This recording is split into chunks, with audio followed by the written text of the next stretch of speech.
बदलत्या हवामानामुळे होणाऱ्या सर्दी खोकल्यामुळे त्रास होतोय का?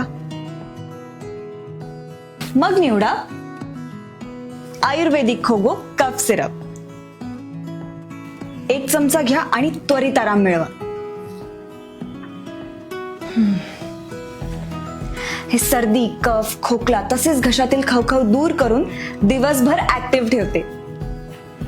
हे 15 पेक्षा जास्त वनौषधींच्या शुद्ध फॉर्म्युलाने तयार केले असून याचे कोणतेही साईड इफेक्ट्स नाही. हे तुमच्या जवळच्या सगळ्या मेडिकल स्टोअर मध्ये उपलब्ध आहे. तेव्हा आजच घेऊन या खोगो कफ सिरप. खोगो, 65 वर्षांचा विश्वास, खोकला जाणार हमखास.